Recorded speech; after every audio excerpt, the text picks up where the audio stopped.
Доколку на позицијата државен јавен обвинител биде назначена обвинителката Лидија Рејчевиќ, ќе направи надзор над затворената постапка за бонусите на СЈО, посочи кандидатката Лидија Рејчевиќ во 24 анализа.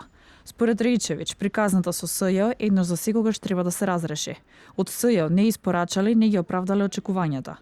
Рејчевиќ порача доколку има докази во самиот предмет, треба да стигне до судска завршница. Се должни ова решение јавно да го образложат, да кажат од кои причини пријавеното дело не е кривично дело за кое што се гони по службена должност.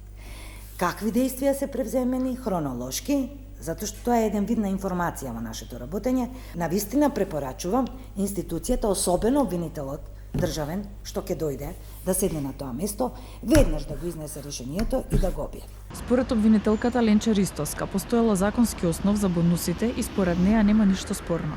Во врска со изјавите на поранешната обвинителка и адвокатка Лејла Кадриу за работењето на СЈО и обвинувањето патени кон обвинителката Ленча Ристоска, обвинителката денеска изјави дека лесно се докажува колку пари биле потрошени во 2015 година. За обвинувањата кон неа вели дека е борец против криминалот и корупцијата.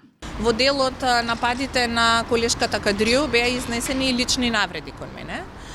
И јас само сакам да кажам дека јас не изигрувам жртва.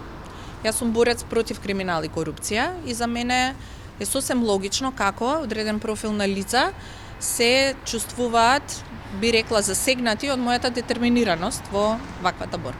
По реакциите на дел од јавните обвинители во врска со наводите на адвокатката и поранешната јавна обвинителка Лејла Кадриу, кои меѓу другото побараа јавно извинување од неа, во спротивно најавуваат тужби. Денеска на социјалните мрежи Кадриу кусо им одговори.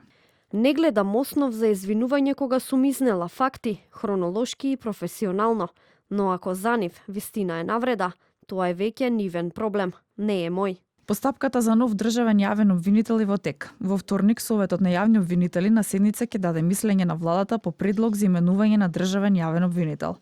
Откако ќе се извести владата и оттаму ќе предложат еден кандидат до собранието, на потек е законодавниот дом, а за избор е потребно најмалку 61 пратенички глас. Во трката за републичкото обвинителство се бори веде државната јавна обвинителка Анита Тополова-Исајловска, обвинителките Ленча Ристоска, Лидија Рејчевиќ, поранешниот претседател на Кривичниот суд Владимир Панчевски и судијата Ненад Савевски од Скопскиот кривичен суд.